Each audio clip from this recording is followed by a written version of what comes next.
Hi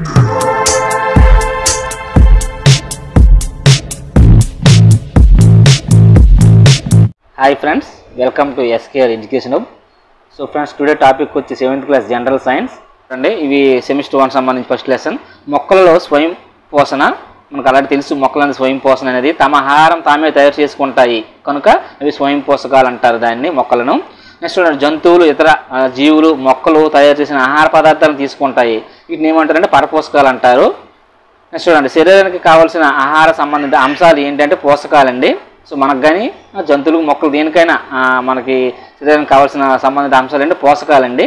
next చూడండి, మొక్కల యొక్క ఆహార కర్మాగారాలు ఏంటంటే పత్రాలండి, ఇంపార్టెంట్. పత్రం యొక్క ఉపరితలంపై సూక్ష్మ రంధ్రాల ద్వారా గాలిలోని CO2 లోపలికి వెళ్తాయండి. నెక్స్ట్ పత్రంపై ఉండే రక్షక రంధ్రాలను ఏమంటారు? పత్ర రంధ్రాలు అంటారండి. 1 or 2 times వచ్చిందండి బిట్టు. సజీవుల యొక్క దేహం కణాలు అనే చిన్న చిన్న ప్రమాణాలతో తయారు చేయబడతాయండి. Very very important. కణం అక్కడ ఆల్రెడీ చెప్పాం, కణం టాపిక్ అప్పుడు ఇక్కడ కూడా వచ్చింది. సజీవులు అంటే మానవులు కూడా వస్తారు కాబట్టి ప్రతి సజీవు కూడా దేహంలో అతి చిన్న కణం ఏదంటే కణం, అతి చిన్న ప్రమాణం ఏదంటే కణం అండి. నెక్స్ట్ అండి, కొన్ని జీవులు ఒకే కణంతో నిర్మితమై ఉంటాయండి, అటువంటి వేక్కన జీవులు అంటారు, మనం ఆల్రెడీ చెప్పాం ఇది కూడా. నెక్స్ట్ చూడండి, కణం పలుచుని వెలిపిలి పొరతో ఆవరించి ఉంటుంది, దాన్ని ఏమంటారంటే కణ త్వచం అంటారండి. ఇది రీసెంట్లీ టెట్లో కూడా వచ్చింది బిట్టు. కణం మధ్యలో కేంద్రకం ఉంటుందండి.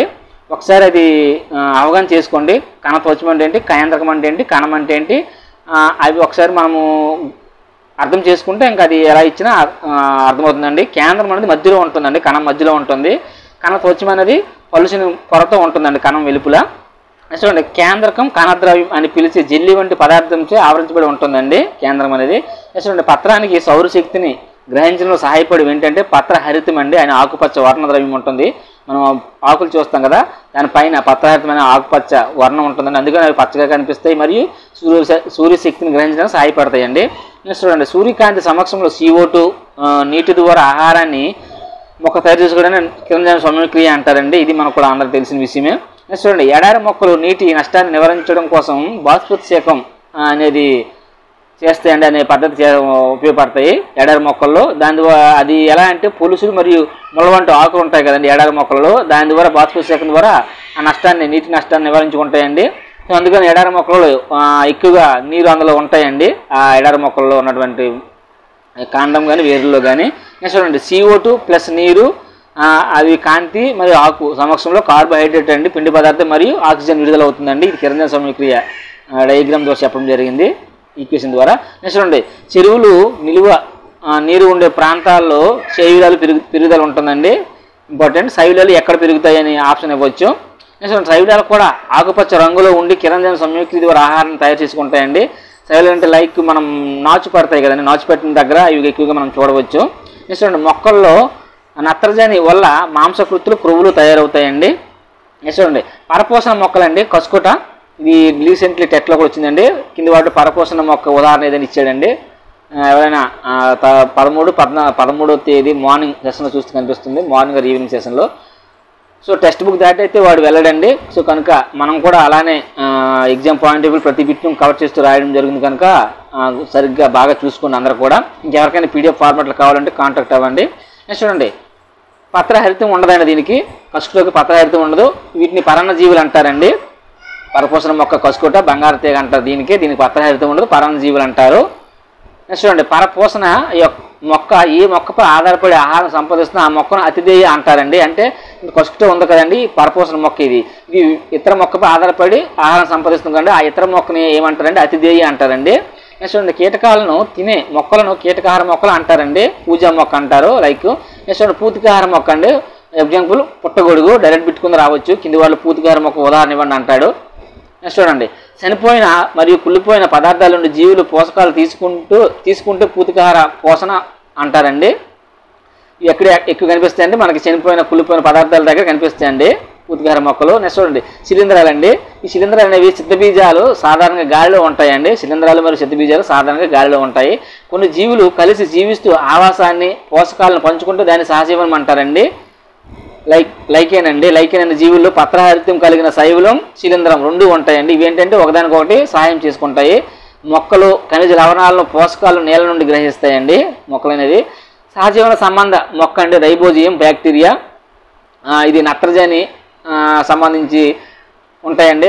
ఎగ్జాంపుల్ కంది, బఠానీ, పెసలు, సిక్కుడు వంటి మొక్కల్లో ఉంటాయండి రైబోజియం బ్యాక్టీరియా, నత్రజని. వీటి కూడా 1 or 2 times రావడం జరిగిందండి. నెక్స్ట్ లెగ్యుమినస్ మొక్కల్లో నత్రజని ఎక్కువగా ఉంటుందండి. ఈ లెగ్యుమినస్ మొక్కలు అంటే ఇవేనండి, కంది, బఠానీ చెప్పాం కదా, అవి లెగ్యుమినస్ మొక్కల కింద వస్తాయి. నెక్స్ట్ కీటకాహార మొక్కలను పాక్షిక పరపోషకాలు అంటారండి. కీటకాహార మొక్కలను పూర్తిగా పరపోషకాలు కాకుండా పాక్షిక పరపోషకాలు అని అంటారండి. సో ఫ్రెండ్స్, ఇది ఫస్ట్ లెసన్ సంబంధించి ఇంపార్టెంట్ బిట్స్. సెకండ్ లెసన్ చూడండి, జంతువుల్లో పోషణ. సంక్లిష్ట అంశాలను సరళమైన అంశాలుగా మారడాన్ని ఏమంటారంటే జీర్ణక్రియ అంటారండి. సముద్ర నక్షత్రం కాల్షియం కార్బోనేట్తో ఏర్పడిన కర్పూరంతో కప్పబడిన జంతువును తింటుందండి. సముద్ర నక్షత్రం అనేది కాల్షియం కార్బోనేట్తో ఏర్పడిన కర్పూరంతో కప్పబడి జంతువును తింటుంది. జంతువులను తినడానికి నోటు ద్వారా జీర్ణాశయాన్ని బయటకు పంపేది సముద్ర నక్షత్రం అంటే ఇది రీసెంట్లీ ఎట్లా వచ్చిందండి. ఏమని ఇచ్చాడంటే కింది వాటిలో బయటకు జీర్ణాశయం కనిపించే జంతువు ఏదైనా ఇచ్చాడండి సముద్ర నక్షత్రం, నత్త ఇంకేవో ఆప్షన్స్ ఇచ్చాడు. నెక్స్ట్ చూడండి, జీర్ణాశయ మళ్ళీ తిరిగి శరీరంలోకి తీస్తుంది, ఆహారం నెమ్మదిగా జీర్ణమవుతుందండి ఈ సముద్ర నక్షత్రంలో. మానవుల జీర్ణక్రియ వ్యవస్థ ఆశీకూరం వద్ద ప్రారంభమయ్యి పాయువు వద్ద అంతమవుతుందండి మన మానవుల్లో. అయితే మానవుల్లో జీర్ణ వ్యవస్థ వరుస చూడండి, ఆశీకూరం, ఆహార వాహిక లేదా అన్నవాహిక, జీర్ణాశయం, చిన్న ప్రేగు, పెద్ద పేగు, పాయువు. సో ఇది కూడా కొంచెం అప్లికేషన్ టైప్లో ఇవ్వాలంటే ఆర్డర్ కూడా గుర్తించమంటాడండి. కింది వాటిలో ఆర్డర్ పరంగా పెట్టమంటాడు. నెక్స్ట్ చూడండి, ఈ 6 భాగాలు కలిసి ఆహారనాళం, జీర్ణనాళం ఏర్పరుస్తాయండి. నెక్స్ట్ చూడండి, శైశవ దశలో ఉండే పాలదంతాలు 6 నుంచి 8 సంవత్సరాల వయసులో ఊడిపోతాయండి. పాలదంతాలు ఊడిపోయి తర్వాత వచ్చేవి ఏంటంటే శాశ్వత దంతాలండి. ఫ్రెండ్స్ మరోసారి చెప్తున్నాను, మనం రాసే పాయింట్ అనేది వాడు అప్లికేషన్ టైప్లో ఇచ్చేటప్పుడు కొంచెం జంబ్లింగ్ టైప్లో అటు నుంచి ఇటు నుంచి అటు లేదా కొంచెం వేరే టైప్లో ఇస్తాడండి. కానీ ఆ కాన్సెప్ట్ అయితే అందులో మనం రాసే బిట్లోనే ఉంటుందండి, గుర్తుపెట్టుకోండి. నెక్స్ట్ చూడండి, ఆహారాన్ని శరీరంలోకి తీసుకునే ప్రక్రియను అంతర్గ్రహణం అంటారండి. నెక్స్ట్ అండి దంతాల అమరిక అండి, ఇది కూడా వెరీ వెరీ ఇంపార్టెంట్. కుంతకాలు, రథనికలు, అగ్ర చర్మకాలు, చర్మకాలండి. కొర అచ అని షార్ట్కట్ గుర్తుపెట్టుకోవచ్చు. లేదంటే 2, 1, 2, 3 అండి. కుంతకాలు 4 ఉంటాయండి, రథనికలు 2 ఉంటాయండి, అగ్ర చర్మకాలు 4 ఉంటాయండి, చర్మకాలు 6 ఉంటాయండి.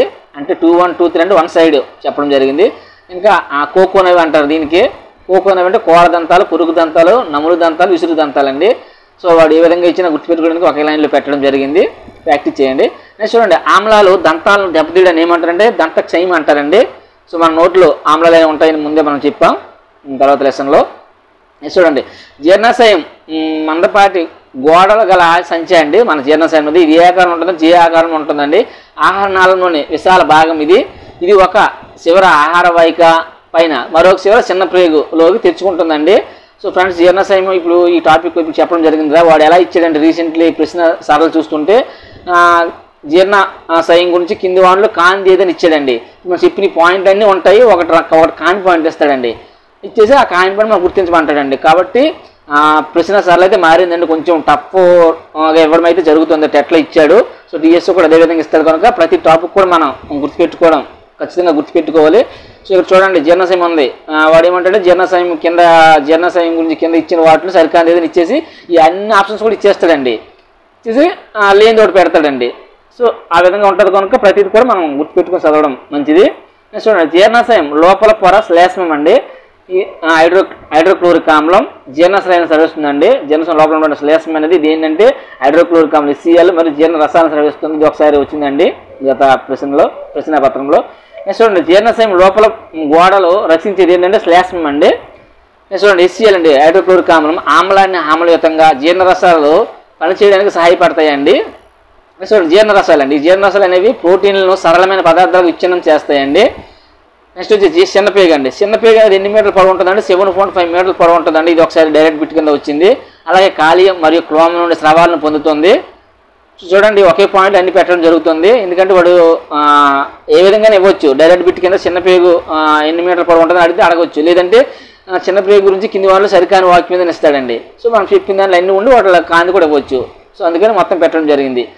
నెక్స్ట్ చూడండి, కాలేయం. కాలేయం అనేది ఉదరం ఎగువ భాగంలో కుడివైపున ఉండే ఎర్రటి గోధుమ వర్ణం గల గ్రంథి అండి. ఇంకోటి మనం అండర్లైన్ చేసాను చూడండి, అవి ఖచ్చితంగా కొంచెం బాగా చూసుకోండి. ఎక్కువ బిట్ ఫ్రేమ్ అయ్యే అవకాశం ఉంటుంది దాని నుంచి. నెక్స్ట్ చూడండి, శరీరంలో అతిపెద్ద గ్రంథి అండి కాలేయం, డైరెక్ట్ బిట్టు. అయితే పైత్రాశాన్ని స్రవించి పిత్తాశయంలో నిల్వ చేస్తుందండి ఈ కాలేయం అనేది. క్రొవ్వులను జీర్ణం చేయడంలో ముఖ్య పాత్ర వహించేది కూడా పైత్రాశమేనండి. నెక్స్ట్ క్లోమ్ అండి, క్లోమ్ గ్రంథి అంటారు. జీర్ణాశయం క్రింద మేగడ వర్ణం గల గ్రంథి అండి, ఇది క్లోమ్ గ్రంథి. నెక్స్ట్ చూడండి, పిండి పదార్థాలు, క్రొవ్వులు, ప్రోటీన్లపై చర్య జరిపి సరళమైన రూపాల్లోకి మార్చేది ఏ గ్రంథి అంటే క్లోమ గ్రంథి అండి, వెరీ వెరీ ఇంపార్టెంట్. నెక్స్ట్ చూడండి, జీర్ణాశయం యొక్క పనితీరును మొదటిసారి కనుగొన్నది ఎవరు? బియోమార్ట్ అండి. ఇది కూడా 1 or 2 times టెక్టర్ డిఎస్లో వచ్చిందండి. బియోమార్ట్ ఈయన USA అమెరికాకు చెందిన డాక్టర్ అండి. నెక్స్ట్ చూడండి, పేషెంట్ వచ్చి అలెక్సిస్ సెయింట్ మార్టిన్ అండి. ఆయన మీద పరిశోధనలో అదే చేసినప్పుడు ఈయనకి ఈ విషయం గుర్తించడం జరిగిందండి, జీర్ణాశయం యొక్క పనితీరును గుర్తుపెట్టారు. నెక్స్ట్ చూడండి, చిన్న ప్రేగులు కార్బోహైడ్రేట్స్ గ్లూకోజ్గా, క్రొవ్వులు కొవ్వు ఆమ్లాలుగా, గ్లిజరాలుగా, ప్రోటీన్లు అమైనో ఆమ్లాలుగా మారుతాయండి చిన్న ప్రేగులు. జీర్ణమైన ఆహారం ప్రేగులు రక్తనాళాలకు చేరడాన్ని ఏమంటారు? శోషణం అంటారండి. చిన్న ప్రేగు లోపల గోడలు వేలాది కొద్ది ఉన్న వేలలాంటి ఆకారాలను ఏమంటారండి? శోషకాలు అంటారండి, ఇంపార్టెంట్. స్వాంగీకరణం అండి, స్వాంగీకరణం అంటే శోషకం యొక్క ఉపరితలం శోషించిన పదార్థాలను రక్తనాళాల ద్వారా శరీర అవయవాలకు రవాణా చేయడాన్ని, ప్రోటీన్లు వంటి నిర్మాణం ఉపయోగపడడాన్ని ఏమంటారంటే స్వాంగీకరణం అంటారండి. నెక్స్ట్ ఇక్కడ గ్లూకోజ్ ఆక్సిజన్ సాయంతో CO2 మరియు నీరుగా విచ్ఛిన్నమై శక్తి విడుదలవుతుంది ఈ స్వాంగీకరణ ప్రక్రియలో. చిన్న ప్రేగులు జీర్ణం కానీ శోషించబడిన ఆహారం పెద్ద ప్రేగులకు ప్రవేశిస్తుందండి. నెక్స్ట్ పెద్ద ప్రేగు అండి, పెద్ద ప్రేగు వచ్చి 1.5 మీటర్ల పొడవు ఉంటుంది. విసర్జన ప్రక్రియ ఇక్కడ పూర్తవుతుందండి పాయువు పురుషనాళం ద్వారా. నెక్స్ట్ ఆవులు గేదెల్లో గడ్డిని కొరికి మింగివేసి పొట్టలోని నిల్వ చేసే భాగం ఏదంటే ప్రథమ ఆమాయం అంటారండి, గుర్తించి పెట్టుకోండి. నెక్స్ట్ నీళ్ళ విరోచనాలు అండి, నీళ్ళ విరోచనాలు డయేరియా అంటారు, ఫుడ్ పాయిజన్ వల్ల వస్తాయి. దీనికి ఇదేంటంటే ORS అండి, ఓవర్ రీహైడ్రేషన్ ద్వారా నిరోధించవచ్చు నీరు లవణాలు, ORS అంటే. నెక్స్ట్ చూడండి, ప్రథమ అమాయంలో ఆహారం పాక్షికంగా జీర్ణమవడాన్ని ఏమంటారంటే కడ్డ అంటారండి. ఇది మనం జంతువుల గురించి చెప్తున్నాం, ఆవులు గేదెలు అని చెప్పాం కదా. ఆ ప్రథమ అమాయంలో అంటే జీర్ణాశయం సంబంధించి అక్కడ ఆహారం పాక్షికంగా జీర్ణమవుతుందండి జంతువుల్లో, దాన్ని కడ్డ అంటారు, డైరెక్ట్ బిట్టు. నెమరవేసే జంతువులు అండి, జంతువులు నోటిలోని ఆహారాన్ని నెమరవేస్తాయి, తెలిసిన విషయమే. అయితే గడ్డిలో ఉండే పిండి పదార్థం మీద అంటే సెల్యులోజ్ అండి, గడ్డిలో ఉండే పిండి పదార్థం సెల్యులోజ్, దాన్ని ఎక్కువగా నెమరవేస్తూ ఉంటాయి జంతువులు. నెక్స్ట్ గుర్రం, కుందేలు వంటి జంతువులు ఆహార వాయిక, చిన్న ప్రేగుల మధ్య అందనాళం అనే పెద్ద సంచి ఇలాంటి నిర్మాణం ఉంటుందండి, గుర్రం, కుందేలు గుర్తుపెట్టుకోండి. నెక్స్ట్ అమీబా అండి, అమీబా అని ఏకకణ జీవి అండి. దీని గురించి ఆల్రెడీ మనం 8th క్లాస్లో పరిశీలించాం, 8th క్లాస్లో వచ్చింది టాపిక్. అమీబా అనేది ఏకకణ జీవి. అమీబా చుట్టూ కణత్వచం, కేంద్రకం, రిక్తికలు కలిగిన కణ ద్రవ్యం ఉంటుందండి. అయితే ఇది మిథ్యాపాదాలు లేదా సూడోపోడియా అనే నిర్మాణాల ద్వారా జీర్ణక్రియ జరుగుతుందండి. ఇది డైరెక్ట్ బిట్ కింద ఎలా వస్తుందంటే అమీబాలో జరిగే జీర్ణక్రియ వ్యవస్థ ఏది అంటాడండి, దేని ద్వారా జరుగుతుంది అంటాడు, మిథ్యాపాదాలు లేదా సూడోపోడియా అంటారండి. నెక్స్ట్ అండి, అమీబాలో జీర్ణం కాని అవశేషాలు దేని ద్వారా బయటికి వెళ్తాయంటే రిక్తికండి, రిక్తిక ఇంపార్టెంట్, రిక్తిక ద్వారా బయటికి బహిష్కరిస్తాయి అమీబా. సో ఫ్రెండ్స్, ఇది 3rd లెసన్ సంబంధించి ఇంపార్టెంట్ బిట్స్. నెక్స్ట్ ఉష్ణం అండి, 3rd లెసన్. ఉష్ణోగ్రతను కొలిసే పరికరం థర్మామీటర్, ఇంపార్టెంట్. మన శరీరం ఉష్ణోగ్రతను కొలిసే థర్మామీటర్ క్లినికల్ థర్మామీటర్ అంటారండి, మనం జ్వరమాని అంటాం కదా, అదండి క్లినికల్ థర్మామీటర్. అది ఒక క్లినికల్ థర్మామీటర్ 30 డిగ్రీల C నుండి 42 డిగ్రీల వరకు ఉష్ణోగ్రత చూపుతుందండి. నార్మల్గా క్లినికల్ థర్మామీటర్ జ్వరమాని అనేది 30 డిగ్రీల సెల్సియస్ నుంచి 42 డిగ్రీల సెల్సియస్ వరకు మాత్రమే ఉష్ణోగ్రత చూపుతుందండి. ఒక మానవుని సాధారణంగా ఉష్ణోగ్రత ఎంత అంటే 30 డిగ్రీల సెల్సియస్ ఉంటుందండి, మానవ శరీరం యొక్క సాధారణ ఉష్ణోగ్రత అంతే ఉంటుంది. అయితే థర్మామీటర్ బల్బులో ఉండే ఏదంటే పాదరసం అండి, ఇది వెరీ వెరీ ఇంపార్టెంట్ బిట్, పాదరసం చాలాసార్లు వచ్చింది బిట్టు. ఒక వస్తువు యొక్క వేడి కొన నుండి చల్లని కొన వరకు ఉష్ణం వెళ్ళడాన్ని ఏమంటారంటే ఉష్ణ ప్రవాహం అంటారండి. ఈ ఉష్ణ ప్రవాహం అనేది వేడి నుంచి చల్లదనానికి వెళ్తుందండి. ఘనపదార్థాల ఉష్ణ వాహన విధానంలో ఉష్ణం బదిలీ అవుతుందండి ఘనపదార్థంలో. అలాగే ఉష్ణం తమ గుండా ప్రసరింప చేసే పదార్థాలను ఉష్ణ వాహకాలని అంటారండి. ఎగ్జాంపుల్ అల్యూమినియం, ఇనుము, రాగి. అలాగే ఉష్ణం తమ గుండా ప్రసరింప చేయని పదార్థాలను ఏమంటారండి అధమ వాహకాలు అంటారండి, దీన్ని బంధకాలు అంటారు, ఇంపార్టెంట్. ఎగ్జాంపుల్ వచ్చి ప్లాస్టిక్, చెక్క. ఇది రీసెంట్లీ టెట్లో వచ్చిందండి, కింది వాటిలో ఉష్ణాధమ వాళ్ళకి ఉదాహరణ ఇవ్వడం ఇచ్చాడండి. ప్లాస్టిక్, చెక్క ఇచ్చినట్టున్నాడు, మిగతావి వేరేవి ఇచ్చారండి. నెక్స్ట్ చూడండి, నీరు మరియు గాలి ఉష్ణ అధమ వాహకాలేనండి, గుర్తుపెట్టుకోవాలి. నెక్స్ట్ నీరుని వేడి చేసినప్పుడు జరిగే ప్రక్రియ ఉష్ణ సంవహనం అండి. గాలిలో కూడా సంవహన ప్రక్రియ ఏర్పడుతుంది, ఎగ్జాంపుల్ కొవ్వొత్తి. ఆ కొవ్వొత్తి ప్రక్రియ ద్వారా మనం అది చూడవచ్చు, గాలి సంవహన ప్రక్రియ అనేది. సముద్రం నుండి వచ్చే గాలిని ఏమంటారంటే సముద్ర పవనం అంటారండి. అలాగే భూమి నుండి చల్లని గాలి సముద్రం వైపు వెళ్ళడాన్ని ఏమంటారంటే భూపవనం అంటారండి. అటు నుంచి ఇటు వచ్చేది సముద్ర పవనం, ఇటు నుంచి అటు వెళ్ళేది భూపవనం అండి. నెక్స్ట్ చూడండి, సూర్యుని నుండి వేడి మనకు ఉష్ణ వికిరణ ద్వారా చేరుతుందండి. మనకి ఉష్ణ వికిరణ అంటే మొత్తం అన్ని వైపులు వ్యాపించడం అండి వేడి అనేది, అది ఉష్ణ వికిరణం అంటారు. నెక్స్ట్ చూడండి, ప్రయోగశాలలో థర్మోమీటర్ అనేది ఎన్ని డిగ్రీల నుంచి ఉంటుందంటే 10 డిగ్రీల సెల్సియస్ నుంచి 110 డిగ్రీల వరకు ఉంటుందండి, ఇంపార్టెంట్ ప్రయోగశాల థర్మోమీటర్ అనేది. సో ఫ్రెండ్స్, ఇది 3rd lesson important bits. Next వచ్చి 4th లెసన్ ఆమ్లాలు, క్షారాలు మరియు లవణాలు. చూడండి, ఆమ్లం అనే పదం ఎసిరి అనే లాటిన్ పదం నుండి వచ్చిందండి. అర్థం వచ్చి పొల్లని, ఎసిరి అనే అంటే పొల్లని అర్థం. ఆమ్లం, పెరుగు, నిమ్మరసం, వెనిగర్, నారింజ రసం అవన్నీ కూడా ఆమ్ల పదార్థాల కింద ఉదాహరణగా చెప్పవచ్చు అండి. జారుడు స్వభావం మరియు చేదుగా ఉంటాయండి. ఇవేంటంటే క్షారాలండి. క్షారాలకు సంబంధించి బేకింగ్ సోడా ఎగ్జాంపుల్గా చెప్పవచ్చు. ఒక పదార్థం ఆమ్లం లేదా క్షారం అని తెలుసుకోవడానికి వాడేవి ఏంటంటే సూచికలు అండి. Very very important. సూచికలు ఇవి రంగును మార్చుతాయండి. సూచికలు ఉదాహరణగా ఎక్కువగా పసుపు, లిట్మస్ పేపర్స్, అలాగే మందార పువ్వు రేకులను మనము వాడడం జరుగుతుందండి. ఫ్రెండ్స్ ఇక్కడ ఆమ్లలో అవి లభ్యమయ్యే పదార్థాలు ఇచ్చాయండి. Very very important. ఖచ్చితంగా ఒకటైతే దీని నుంచి వస్తుందండి, ఒక బిట్ రావడానికి అవకాశం ఉంది. ఎసిటిక్ ఆమ్లం వెనిగర్ అండి. అది ఎలా ఇస్తాడంటే వెనిగర్లో ఉన్న ఆమ్లం ఏంటని ఇస్తాడండి ఎసిటిక్ ఆమ్లం. లేదంటే పార్మిక్ ఆమ్లం కింది వాటిలో ఎందులో ఉంటుందని ఇస్తాడండి. చీమలో కుట్టడం వల్ల పార్మిక్ ఆమ్లం వస్తుంది. నెక్స్ట్ సిట్రిక్ ఆమ్లం అంటే నిమ్మ నారింజ పండులో ఉంటుంది. లాక్టిక్ ఆమ్లం అంటే పెరుగులో ఉంటుంది. ఆర్జలిక్ ఆమ్లం పాలకూరలో ఉంటుంది. ఆస్కార్బిక్ ఆమ్లం అంటే సి విటమిన్ అంటారు. ఇది ఉసిరి సిట్రస్ పండ్లలో ఉంటుందండి ఆస్కార్బిక్ ఆమ్లం. వెరీ వెరీ ఇంపార్టెంట్ ఇవి. నెక్స్ట్ టాటారిక్ ఆమ్లం అంటే చింతపండు, ద్రాక్ష, పచ్చి మామిడి. ఇది రీసెంట్ వచ్చిందండి ఇది కూడా. నెక్స్ట్ క్షారాలండి. అవి లభించే పదార్థాలు చూడండి. క్షారాలు వచ్చి కాల్షియం హైడ్రాక్సైడ్ అండి. ఇది వచ్చి నిమ్మరసంలో ఉంటుంది. నెక్స్ట్ అమ్మోనియం హైడ్రాక్సైడ్ అండి, విండో క్లీనర్ దాంట్లో ఉంటుంది. Next sodium hydroxide, potassium hydroxide సబ్బులో ఉండే క్షారాలండి ఇవి. నెక్స్ట్ మెగ్నీషియం హైడ్రాక్సైడ్ అనేది ఎక్కడ ఉంటుంది? మిల్క్ ఆఫ్ మెగ్నీషియం అండి. మిల్క్ ఆఫ్ మెగ్నీషియం అనే మిశ్రమంలో ఉంటుందండి మెగ్నీషియం హైడ్రాక్సైడ్. ఇవి క్షారాలు ఉండే పదార్థాలండి. నెక్స్ట్ సూచికలు చూడండి. సూచికల్లో లిట్మస్ అండి. ముందు లిట్మస్ అనేది అయితే సాధారణంగా వాడే సూచిక అండి. ఎక్కువగా ప్రయోగాలలో లిట్మస్ పేపర్ను యూజ్ చేస్తామండి. ఈ లిట్మస్ అనేది లైకెన్ల నుండి సంగ్రహించబడుతుంది. లైకెన్ మొక్కల నుండి లిట్మస్ పేపర్ అనేది తయారు చేయబడుతుంది. ఇది లేత ఊదా రంగు అండి, లేదా పర్పుల్ అంటారు. పర్పుల్ రంగు కలిగి ఉంటుంది.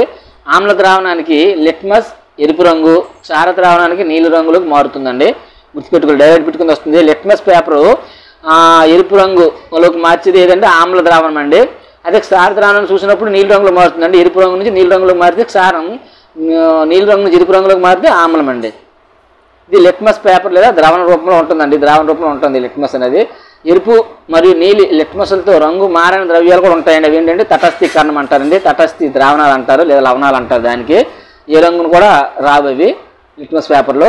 అలాగే నెక్స్ట్ చూడండి, మందార పువ్వు ఆమ్ల ద్రావణాలతో వచ్చే రంగు ఏదంటే ముదురు గులాబీ అండి. క్షారాలతో వచ్చే రంగు ఏదంటే ఆకుపచ్చని రంగు అండి. డైరెక్ట్ బిట్ కింద రావచ్చు, లేదంటే కింద వాళ్ళు సరికాందేది అని కూడా 3 ఆప్షన్లు ఇచ్చి లేని కూడా ఇచ్చే అవకాశం ఉందండి. కాబట్టి ఖచ్చితంగా మొత్తం చూసుకోవాలి. నెక్స్ట్ ఆమ్ల వర్షాలు. వర్షం ఆమ్లయుతంగా మారడం అండి. ఆమ్ల వర్షం అనేది వర్షం అనేది ఆమ్లయుతంగా మారితే దాన్ని ఆమ్ల వర్షాలు అంటారు. దీనికి లోనే దేనివల్ల వస్తాయంటే ఎక్కువగా CO2 అండి. ఇది CO2 అనేది కార్బనిక్ ఆమ్లంగా మారిపోతుంది. SO2 sulphuric ఆమ్లంగా, NO2 nitric ఆమ్లంగా మారుతాయండి. అప్పుడు ఆమ్ల వర్షాలు ఏర్పడడం జరుగుతుంది. దీనివల్ల ఏమవుతుందంటే భవనాలు, కట్టడాలు, జంతువులకు నష్టం జరుగుతుందండి. లైక్ తాజ్మహల్ చెప్పాక తాజ్మహల్ ఇది అవ్వడానికి కారణం కూడా ఈ ఆమ్ల వర్షాలే. నెక్స్ట్ ఆమ్లాలు అనేవి నీలి లిట్మస్ను ఎరుపు రంగులోకి మారుస్తాయి, ముందే చెప్పాం. అలాగే స్కారాలు వచ్చి ఎరుపు లిట్మస్ను నీలి రంగులోకి మారుస్తాయి, పైన చెప్పాం ఈ పాయింట్. నెక్స్ట్ పినాప్తలిన్ అనే సూచిక అండి. ఇది కూడా ఎక్కువగా యూజ్ చేయడం జరుగుతుంది సూచికల్లో. క్షారయుత ద్రావణంలో గులాబీ రంగును, ఆమ్ల ద్రావణంలో రంగు లేనిదిగా ఉంటుందండి ఈ పినాప్తలిన్. ఇది కూడా 1 or 2 times TET/DSలో వచ్చిందండి ఈ పిట్టు. కింది వాళ్ళలో పినాప్తలిన్ సూచిక ఏ విధంగా ఉంటుందని ఇచ్చాడండి. చూడండి, లవణం అండి. లవణం అంటే ఆమ్ల క్షార మిశ్రమ పదార్థం లవణం అంటారండి. దీన్ని తటస్థీకరణం అన్నాం కదా, ఆ ప్రక్రియ ద్వారా వస్తుందండి లవణం అనేది. తటస్థీకరణంలో లవణం, నీరు మరియు ఉష్ణం కూడా ఏర్పడుతుందండి. ఓన్లీ మనం తటస్థీకరణ లవణం ఒకటే అనుకుంటాం. లవణం ఒకటే కాదు, లవణంతో పాటు నీరు కూడా ఉంటుంది, వేడి కూడా ఉత్పత్తి అవుతుందండి. ఇక్కడ ఒక ఎగ్జాంపుల్ ఇచ్చింది చూడండి. HCl హైడ్రోక్లోరిక్ ఆమ్లం, సోడియం హైడ్రాక్సైడ్ NaOH. HCl అనేది ఆమ్లం, సోడియం హైడ్రాక్సైడ్ అనేది క్షారం NaOH. ఫలితంగా NaCl అనేది సోడియం క్లోరైడ్ ఉప్పు ప్లస్ H2O నీరు కూడా వస్తుందండి.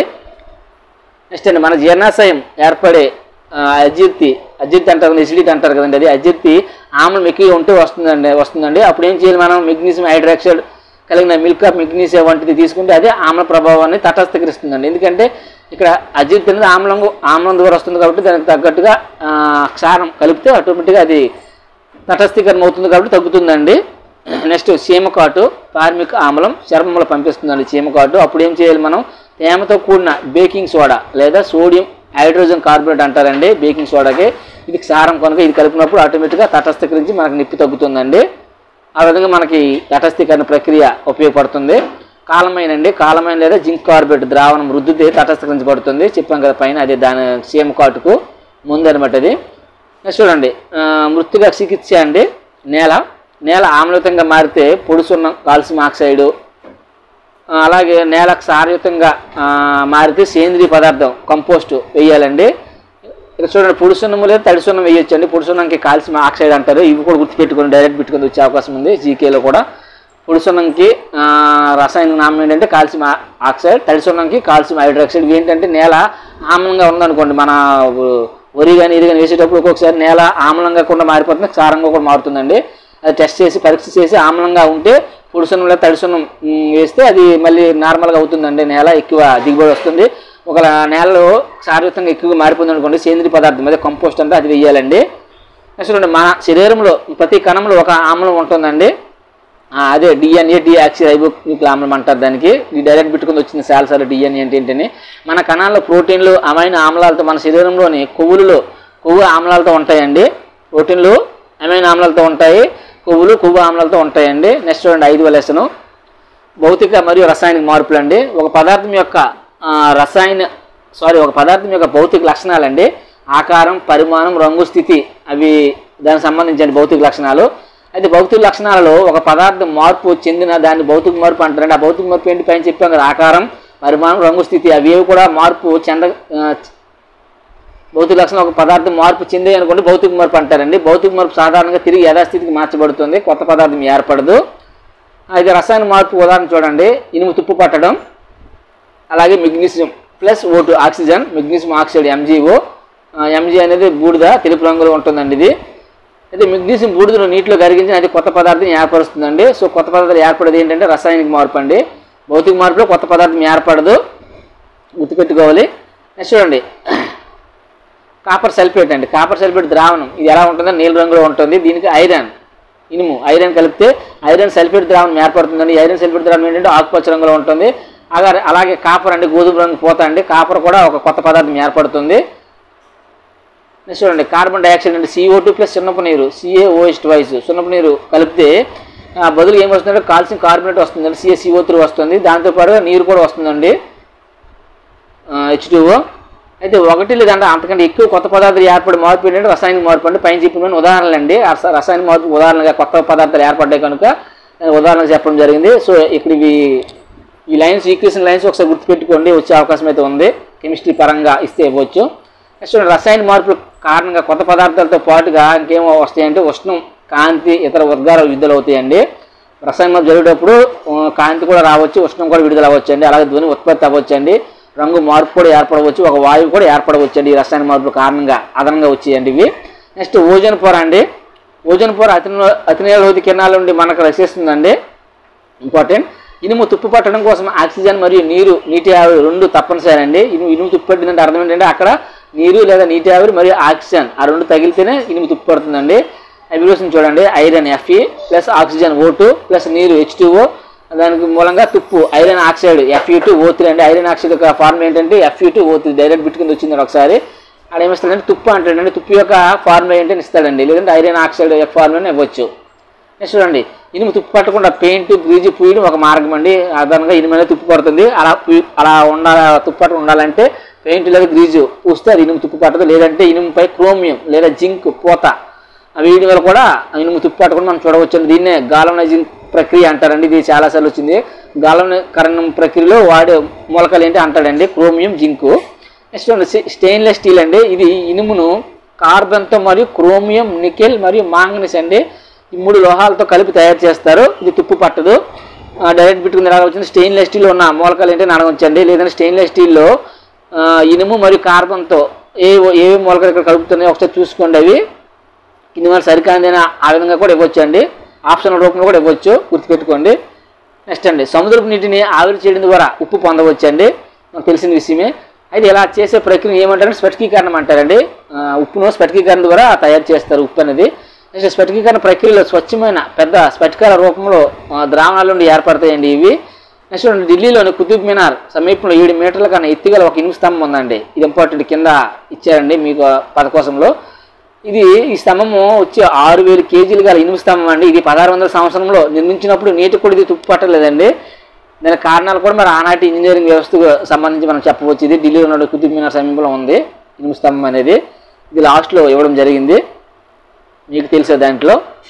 నెక్స్ట్ చూడండి 6వ లెసన్ అండి, జీవుల్లో శ్వాసక్రియ. జీవి యొక్క అతి చిన్న నిర్మాణాత్మక క్రియాత్మక ప్రమాణం వచ్చే కణం అండి, ముందే చెప్పాం, ఇక్కడ కూడా వచ్చింది. జీవిలోని కణం పోషణ, రవాణా, విసర్జన, ప్రత్యుత్పత్తి వంటి విధులు నిర్వహిస్తుందండి కణం అనేది. ప్రతి కణానికి కూడా శక్తి అవసరం. అది శక్తి ఆహారం నిల్వ ఉంటుంది కనుక ఇది శ్వాసక్రియ ద్వారా విడుదలవుతుంది. అన్ని జీవులు ఆహారం నుండి శక్తి పొందడానికి శ్వాస తీసుకోవాలి. మనం శ్వాస ఎందుకు తీసుకోవాలంటే శక్తి కోసం తీసుకోవాలండి. శక్తి ఎక్కడ ఉంటుందంటే ఆహారం ఉంటుంది కనుక మనం ఆహారం తీసుకోవాలి. ఆహారం తీసుకుంటేనే శక్తి మనకు వస్తుంది. ఆ శక్తి మూలంగా మనం శ్వాస తీసుకోవచ్చండి. శ్వాస తీసుకుంటే శక్తి విడుదలవుతుందండి. చూడండి, కణంలో ఆహారం విచ్ఛిన్నమై శక్తి విడుదలయ్యే ప్రక్రియను ఏమంటారంటే కణ శ్వాసక్రియ అంటారండి. కణంలో ఆహారం విచ్ఛిన్నమయ్యి ఈ శక్తి విడుదలయ్యే ప్రక్రియను కణ శ్వాసక్రియ అంటారు. అలాగే ఆక్సిజన్ వినియోగించుకున్న గ్లూకోజ్ విచ్ఛిన్నం అయితే దానిని వాయు సహిత శ్వాసక్రియ అని, ఆక్సిజన్ ఇవి చేయకుండా ఆహారం విచ్ఛిన్నం కావడం అవాయు శ్వాసక్రియ అంటారండి. చూడండి, ఇక్కడ గ్లూకోజు ఓటు సమక్షంలో CO2 నీరు శక్తి అండి విడుదలవుతుంది. కార్బన్ డైఆక్సైడ్ విడుదలవుతుంది, నీరు విడుదలవుతుంది, శక్తి విడుదలవుతుందండి ఆక్సిజన్ సమక్షంలో. అదే గాలి లేనప్పుడు కూడా జీవించగలిగే జీవి ఏదంటే ఈస్ట్ అండి. చెప్పాం కదా అవాయు శ్వాసక్రియ అని. అవాయు శ్వాసక్రియ ఎగ్జాంపుల్ ఈస్ట్ జీవి చెప్పొచ్చండి. ఆక్సిజన్ లేకుండా శ్వాసిస్తుంది. చూడండి, ఇక్కడ గ్లూకోజు ఓటు సమక్షంలో అంటే ఇక్కడ ఓటు లేదు, అక్కడ ఇందాక ఓటు ఆక్సిజన్ సమక్షంలో ఆక్సిజన్ లేకుండా అప్పుడు ఏం చేస్తుందంటే ఆల్కహాల్ విడుదల చేస్తుందండి. యాక్చువల్ మనము కార్బన్ డైఆక్సైడ్ విడుదల చేస్తాం శ్వాసక్రియ విడుదల చేసినప్పుడు. కానీ ఈస్ట్ ఏం చేస్తుందో ఆల్కహాల్ అంటే ఈస్టే కాదు, అవాయు శ్వాసక్రియ ప్రక్రియ జరిగే అన్ని జంతువులు కూడా ఆల్కహాల్ మరియు CO2 మరియు శక్తి విడుదల చేస్తుందండి. గుర్తుపెట్టుకోవాలి. నెక్స్ట్ చూడండి, ఈస్ట్లు ఏకకణ జీవులండి.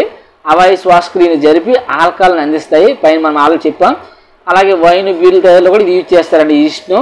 మన కండర కణాలు ఉన్నాయి కదండి, అవి కూడా వాయు రహిత శ్వాసక్రియ జరుపుతాయండి. కొద్దిసేపు మాత్రం జరుపుతాయి వాయు రహిత శ్వాసక్రియ. అయితే గ్లూకోజ్ ఓటు అండి లేనప్పుడు లాక్టిక్ ఆమ్లం మరియు శక్తి అండి. మన కండర కణాలు అనేవి వాయు రహిత శ్వాస జరిపినప్పుడు విడుదలయ్యే ఆమ్లం ఏదంటే లాక్టిక్ ఆమ్లం అండి. ఇది చాలాసార్లు బిట్ వచ్చిందండి లాక్టిక్ ఆమ్లం.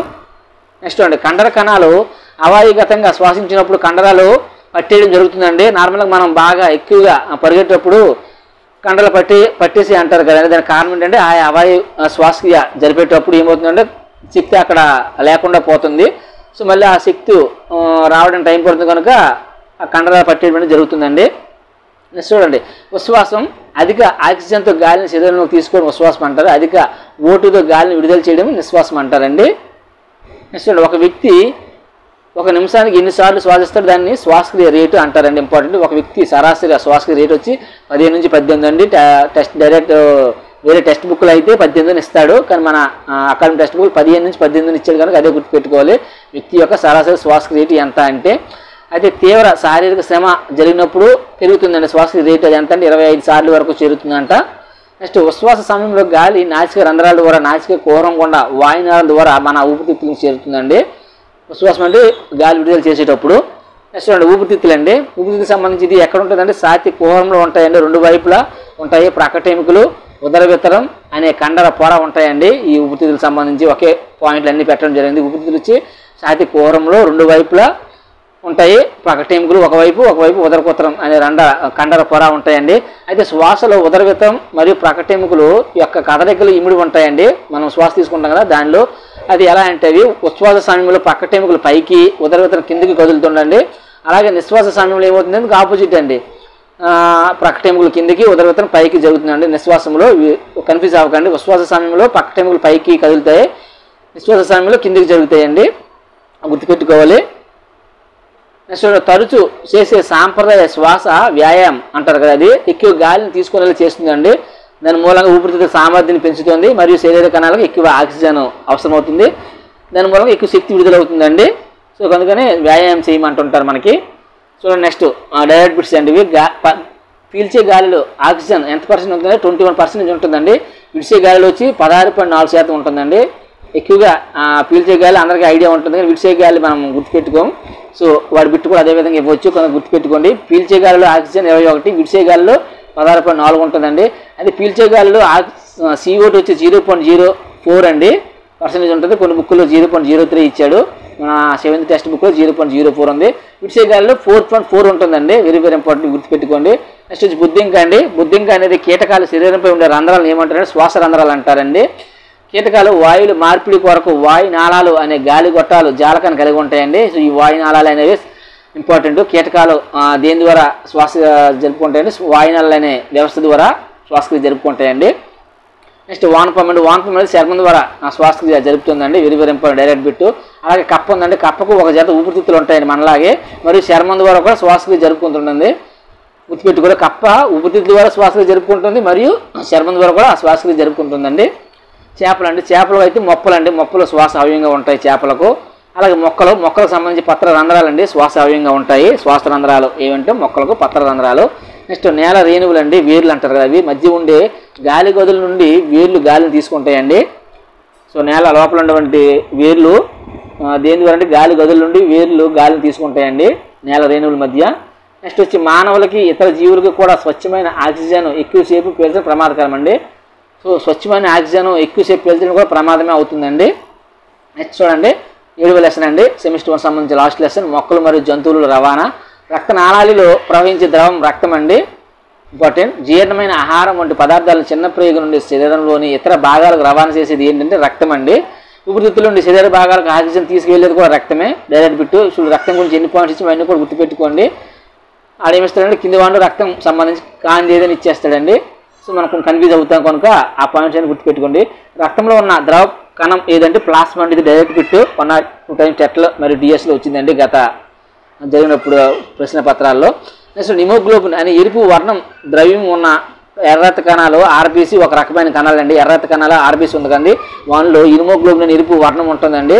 అలాగే హిమోగ్లోబిన్ ఆక్సిజన్తో బంధించి శరీరంలో అన్ని భాగాలు కూడా రవాణా చేస్తుందండి. హిమోగ్లోబిన్ అనేది ఓన్లీ ఎర్రత కణాల్లో ఉండదు, శరీర భాగం అన్ని భాగాలకు కూడా రవాణా చేస్తుంది. అందుకనే మిగతా అన్ని భాగాలలో రక్తం కూడా ఎర్రగా ఉంటుందండి. కారణం అదే, హిమోగ్లోబిన్ అనేది O2తో అన్ని శరీర భాగాలకు కూడా వెళ్తుంది. మన శరీరంలోకి ప్రవేశించే సూక్ష్మ క్రిములతో పోరాడే కణాలు తెల్ల రక్త కణాలు అండి, వైట్ బ్లడ్ సెల్స్ అంటారు. Very very important. మానవ శరీరంలో సూక్ష్మజీవులు పోరాడే కణాలు ఏంటంటే సూక్ష్మజీవులతో పోరాడే కణాలు తెల్ల రక్త కణాలు. రక్తం గట్టెలా చేసే మరొక కణం కూడా ఉందండి, అదే రక్త పలకికలు అంటారు. నెక్స్ట్ వచ్చి ఆక్సిజన్తో కూడిన రక్తాన్ని గుండె నుండి శరీరంలోని అన్ని భాగాలకు తీసుకువెళ్ళే రక్తనాళాలు ధమనులు అంటారు. ధమనులు ప్రవహించే రక్తం కారణంగా నాడీ స్పందన తెలుసుకోవచ్చు. ఇవి కన్ఫ్యూజ్ అవ్వకండి. ఆక్సిజన్తో కూడిన రక్తాన్ని గుండె నుంచి శరీర భాగాలకు వెళ్ళేది ధమనులు అండి. అలాగే విశ్రాంతిలో ఉన్న ఒక వ్యక్తి సాధారణంగా నిమిషానికి 72 సార్లు మరియు 80 యాక్చువల్గా 72 అనే ఉంటుందండి బుక్కుల్లో, కానీ ఇక్కడ డైరెక్ట్గా ఏమి ఇచ్చాడంటే 72 మరియు 80 మధ్య నాడీ స్పందనలు చేస్తారంటండి. మనం యొక్క నాడీ స్పందన ఎంత అంటే రేట్ ఎంత అంటే 72 అంటాం, కానీ 72 నుంచి 80 అండి. సో ఆప్షన్లో ఇలా ఇచ్చినప్పుడు ఇదే పెట్టాలి మనం. నెక్స్ట్ శరీరంలోని అన్ని భాగాల నుండి హృదయము లేదా గుండెకు CO2 అధికంగా ఉండే రక్తాన్ని తీసుకువెళ్ళే రక్తనాళాలు సిరలు అంటారండి. గుండెకు వెళ్ళేందుకు ఇవి కవాటాల రూపంలో ఉంటాయి, కవాటాలు ఉంటాయి సిరలు. ధమనులు చిన్న నాళాలుగా విభజించడాన్ని రక్తకేశ నాళికలు అంటారు. కేశనాళికలు అన్నీ కలిసిపోయి సిరలుగా ఏర్పడి గుండెలోకి తెచ్చుకుంటాయి. ఇవి గుండెకు సంబంధించి చూడండి ఇంపార్టెంట్. ఛాతీ కుహరంలో ఉండి గుండె యొక్క శీర్షం కొద్దిగా ఎడమ వైపు వంగు ఉంటుంది. గుండెలో ఎగువ 2 గదులు దిగువ 2 గదులు ఉంటాయండి. పై ఉండే 2 గదులు కన్నికలు అని, కింద ఉండే 2 గదులు జఠరలు అంటారండి.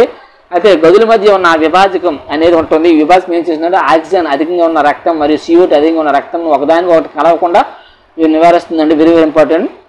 గుండె గదుల్లో ఉన్నటువంటి ఆక్సిజన్ మరియు CO2 కలవకుండా విభజించే ఏదంటే విభాజకం అండి. హృదయ స్పందనలో ఏ పరుగుందో తెలుసుకోవచ్చండి, టెస్టోస్కోప్ అండి, డాక్టర్లు యూజ్ చేస్తారు ఇది.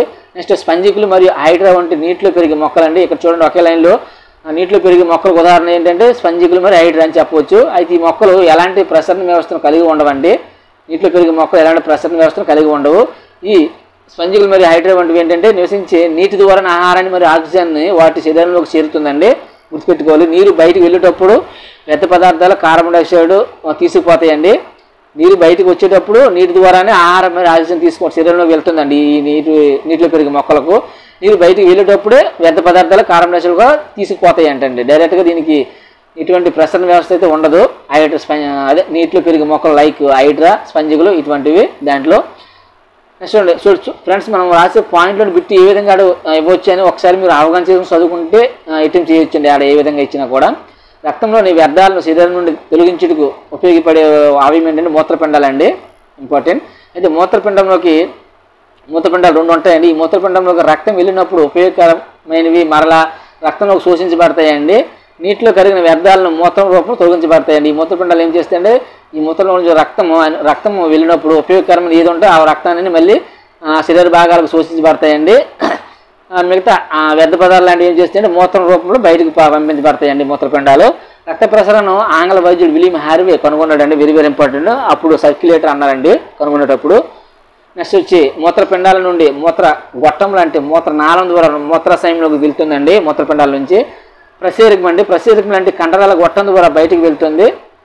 ఎలాంటి మూత్రపిండం, నాళాలు, మూత్రాశయం, ప్రసేరకం ఇవి ఒక ఆర్డర్ అండి, బ్రాకెట్ పెట్టడం జరిగింది. వరుసగా మూత్రపిండంలో ముందుగా వెళ్తుంది, తర్వాత నాళాల ద్వారా మూత్రాశయంలోకి వెళ్తుంది, మూత్రాశయం ప్రసేరకం ద్వారా బయటికి వెళ్తుందండి.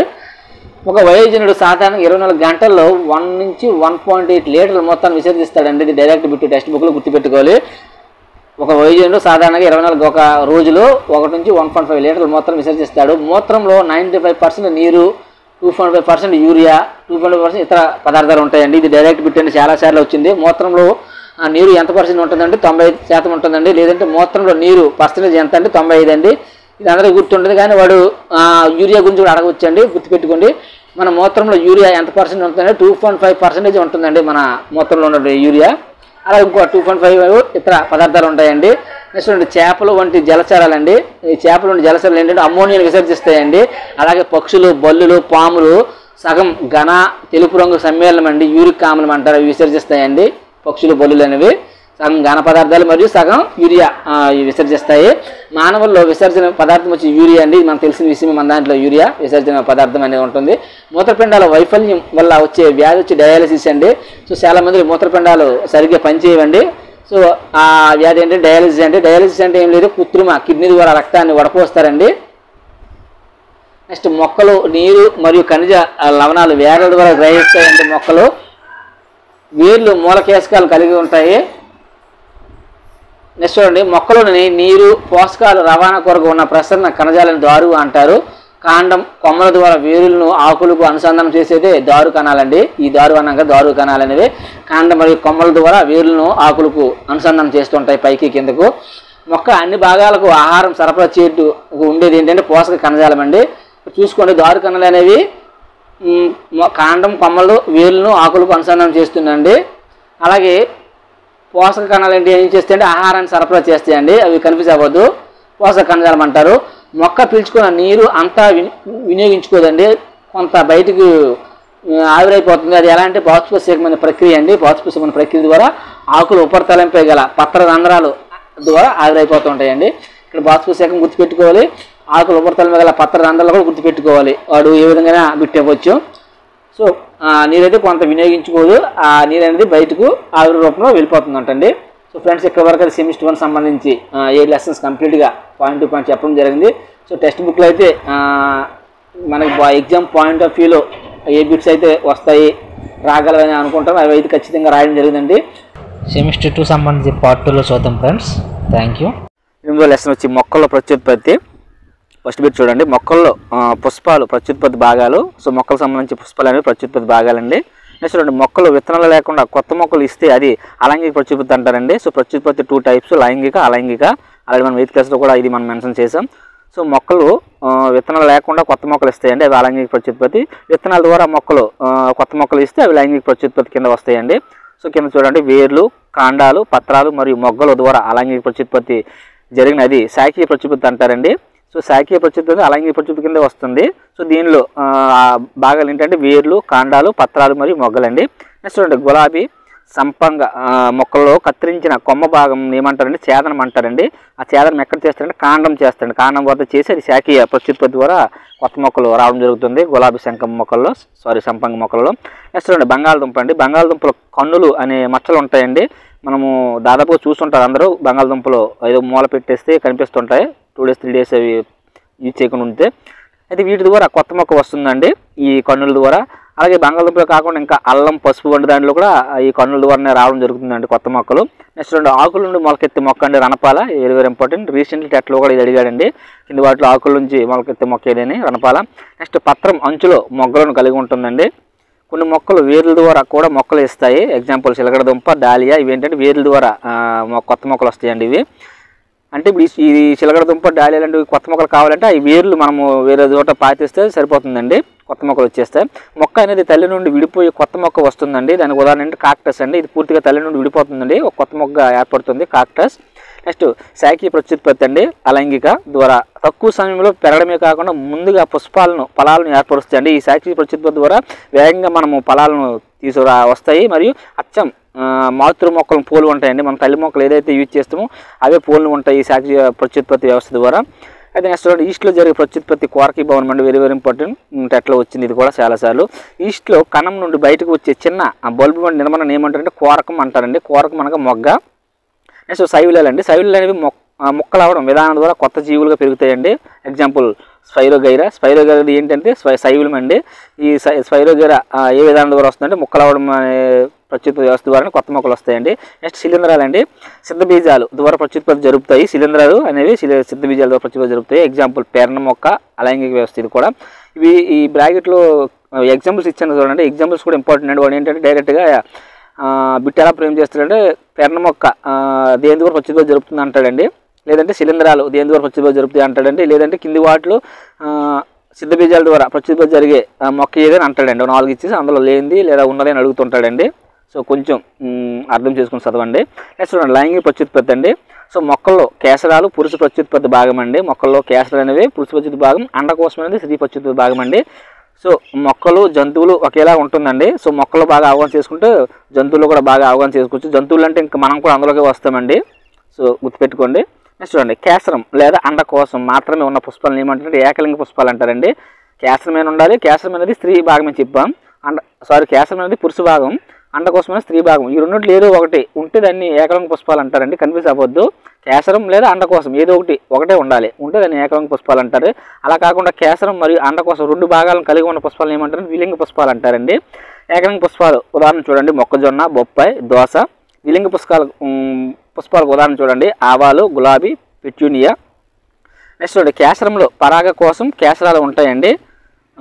మనం అండర్లైన్ చేసిన చూడండి అవి ఖచ్చితంగా బాగా చూసుకోండి. ఎందుకంటే ఆ అండర్లైన్ చేసిన బాగా పార్ట్స్ దాని నుంచే బిట్స్ ఫ్రేమ్ చేయడానికి ఎక్కువ అవకాశం ఉంది కనుక వాడు ఏ విధంగా ఇవ్వని మనకి ఈ కేసరం ఉంది, కేసరంలో పరాగ కోసం కేసరాలు ఉంటాయి. వాడు డైరెక్ట్ బిట్ కింద ఇస్తే ఇవ్వచ్చు, లేదంటే అప్లికేషన్ టైప్ ఇచ్చిన ఆ పాయింట్స్ మనకి ఐడియా ఉంటే మనము అటెంప్ట్ చేసి వచ్చాను. బిట్టు తప్పు పెట్టడానికి అవకాశం ఉండదు. ఓకేనా. పరాగ కోసం పరాగ రేణువులను కలిగి ఉండే పురుష సంయోగ బీజాలను ఉత్పత్తి చేస్తుందండి. నెక్స్ట్ చూడండి అండకోశంలో అండాశయం, కేలం, కేలాగ్రం ఉంటాయండి. కింది వాటిలో మొక్క యొక్క స్త్రీ ప్రత్యుత్పత్తి భాగాలు ఏంటి అడగొచ్చండి. కేలం, కేలాగ్రం, అండాశయం అన్నీ కూడా స్త్రీ ప్రత్యుత్పత్తి భాగాలే. అవి ఎక్కడ ఉంటాయి? అండాశయంలో ఉంటాయి. అయితే అండంలో స్త్రీ సంయోగ బీజం లేదా స్త్రీ బీజకణం ఏర్పడుతుందండి. నెక్స్ట్ లైంగిక ప్రత్యుత్పత్తిలో స్త్రీ పురుష సంయోగ బీజ కణాల సంయోగం చెంది సంయుక్త బీజం ఏర్పరుస్తాయండి. ఒక పుష్పంలోని పరాగ రేణువులు పరాగ కోశం నుండి కేలాగ్రానికి బదిలీ చేయడం ఏమంటారంటే పరాగ సంపర్కం అంటారండి. ఈ పరాగ రేణువులు అనేవి పరాగ కోశం అంటే కింద ఉంటుందండి, కింద నుంచి కేలాగ్రం అంటే పైకి చేరుతాయండి. అలా చంద్రులను ఏమంటారంటే పరాగ సంపర్కం అంటారండి. అయితే ఈ పరాగ సంపర్కం అనేది ఒక పుష్పంలోని పరాగ రేణువులు అదే పుష్పంలో లేదా అదే మొక్కలోని కేలాగ్రాన్ని చేరితే ఆత్మ పరాగ సంపర్కం అంటారండి. అలా కాకుండా ఒక మొక్కలోని పరాగ రేణువులు అదే రకమైన మరొక మొక్కలో పుష్పాలు కేలాగ్రాన్ని చేరింది అనుకోండి పరపరాగ సంపర్కం అంటారండి. దాదాపు పరపరాగ సంపర్కం ఎక్కువగా గాలి, కీటకాలు సహాయం చేస్తాయండి. నెక్స్ట్ చూడండి సంయోగ బీజాల సంయోగ ఫలితంగా ఏర్పడే కణాన్ని ఏమంటారంటే సంయుక్త బీజం అంటారండి, పిండం అంట. స్త్రీ పురుష సంయోగ బీజ కణాలు సంయోగం చెందాలని ఏమంటారు? ఫలదీకరణం అంటారండి. Direct bit. ఫలదీకరణం అనంతరం పుష్పంలోని అండాశయం అనేది ఫలంగా మారుతుందండి. ఇతర పుష్ప భాగాలు అన్నీ రాలిపోతాయి. అలాగే పరిపక్వం చెందిన అండాశయమే ఫలం అవుతుంది. అండాశయంలో ఇంకా అండాలు ఉంటాయి కదండి, అవి ఏంటంటే విత్తనాలుగా అభివృద్ధి చెందుతాయండి. నెక్స్ట్ చూడండి విత్తన వ్యాప్తి అండి. గాలి, నీరు, జంతువుల ద్వారా జరుగుతుంది.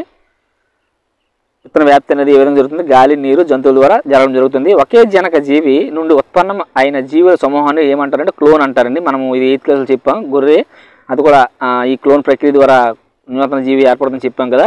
సో ఒకే జనక జీవి నుండి ఉత్పన్నమయ్యే జీవుల సమూహం అనమాట అండి.